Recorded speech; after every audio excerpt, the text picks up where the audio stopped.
ಬಯಸುತ್ತೇನೆ. ರಾತ್ರದ್ರೋಹಿ, ಸೋದರನಾದ ಬಾಲಿಯನ್ನು ಮರೆಯಿಂದ ಬಾಣದಿಂದ ಹೊಡೆಸಿದ ನೀಚ. ನೀನೆಂತಹ ವೀರ?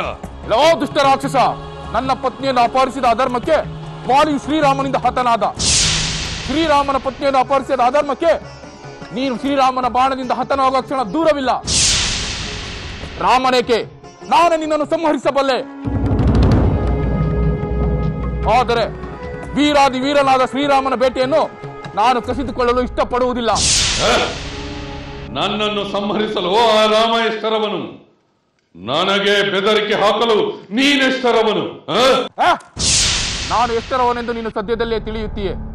ನನ್ನ ಸಚಿವನಾದ ಹನುಮಂತನೇ ನಿನ್ನ ಕಣ್ಣೆದುರಿಗೆ ಲಂಕಾದಹನವನ್ನು ಮಾಡಿ ಸುರಕ್ಷಿತವಾಗಿ ಹೋದುದನ್ನು ನೀನು ನೆನಪು ಮಾಡಿಕೋ. ಮುಚ್ಚು ಬಾಯ್. ಚಪಲ ಕಪಿ, ಹಾರುವ ಶಕ್ತಿ ಇದೆ ಎಂದು ನನ್ನವರ ಮನೆಯವರೆಗೂ ಹಾರಿ ಬಂದೆಯ? ಎಲ್ಲಿಂದ ನೀನು ಹಿಂದಿರುಗಿ ಹೋಗಲಾರೆ. ಇದುವರೆಗೂ ನನ್ನ ಕಣ್ಣಿಗೆ ಕಾಣದಂತೆ ಮರೆಯಲ್ಲಿದ್ದುಕೊಂಡು ಸುಗ್ರೀವ ಎನಿಸಿಕೊಂಡಿರುವೆ. ಈಗ ನನ್ನ ಕಣ್ಣಿಗೆ ಬಿದ್ದ ಮೇಲೆ ಏನಗ್ರೀವನಾಗುವೆ? ಎಲ್ಲೋ ದಶಕಂಠ, ಆ ನಿನ್ನ 10 ತಲೆಗಳನ್ನು ನನಗೆ ತೋರಿಸು. ಅವುಗಳಲ್ಲಿ ಒಂದನ್ನು ರಾಮ ಬಾಣಕ್ಕೆ ಬಿಟ್ಟು ಉಳಿದ 9 ತಲೆಗಳನ್ನು ನಾನು ಕತ್ತರಿಸಿ ನಿನ್ನನ್ನು ಏಕಕಂಠನನ್ನಾಗಿ ಮಾಡುತ್ತೇನೆ.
ಪ್ರಭು ರಾಮಚಂದ್ರ, ಸುಗ್ರೀವ ಮಹಾರಾಜ ರಾವಣನೊಂದಿಗೆ ಭೀಕರವಾಗಿ ಗದಾಯುದ್ಧ ಮಾಡುತ್ತಿದ್ದಾನೆ.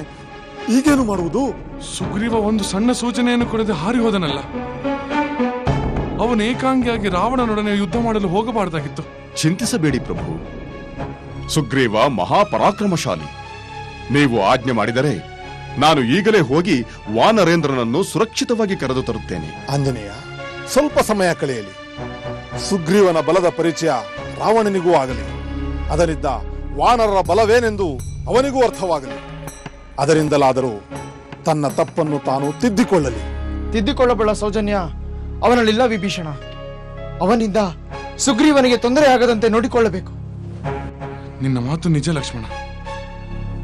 ಆ ರಾವಣನಿಂದ ನನ್ನ ಸುಗ್ರೀವನಿಗೆ ಯಾವ ಆಪತ್ತು ಸಂಭವಿಸಬಾರದು.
ರಾಧಾ ರುಕ್ಮಿಣಿ ಮಕ್ಕಳ ಜಗಳದಲ್ಲಿ ಬಡವಾಯಿತು ಕೃಷ್ಣ ಪ್ರಸಾದ್ ಆಫೀಸ್. ಈ ಫೈಲಲ್ಲಿರೋ ಒಂದು ಪೇಪರ್ ಮಿಸ್ ಆದ್ರೆ ಕಂಪ್ನಿಗೆ ಲಾಸ್ ಆಗುತ್ತೆ.